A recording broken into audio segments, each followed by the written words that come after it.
مشکات المصابیح کی حدیث شریف نمبر 173 کے مطابق پیارے رسول اللہ صلی اللہ علیہ وسلم نے ارشاد فرمایا،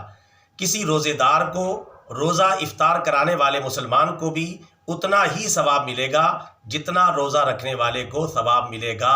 اور دونوں کے ثواب میں کوئی کمی واقع نہیں ہوگی۔ یعنی روزہ دار کو بھی پورا ثواب ملے گا اور افطار کرانے والے کو بھی پورا ثواب ملے گا۔ مزید پیارے رسول اللہ صلی اللہ علیہ وسلم نے ارشاد فرمایا، اللہ تعالیٰ یہ ثواب اس آدمی کو بھی عطا فرمائے گا جو روزے دار کو 1 گھونٹ دودھ، 1 عدد کھجور یا 1 گھونٹ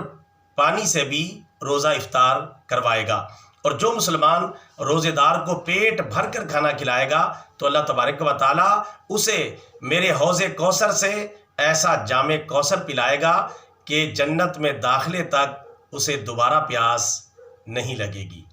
اللہ تبارک و تعالیٰ ہمیں رمضان مبارک کے سارے روزے رکھنے کی بھی توفیق عطا فرمائے اور زیادہ سے زیادہ مسلمانوں کا روزہ افطار کرانے کی بھی سعادت عطا فرمائے، اور جو ثواب حدیث مبارکہ میں بیان کیا گیا ہے اللہ تعالیٰ یہ پورا ثواب ہم سب کو عطا فرمائے، آمین ثم آمین۔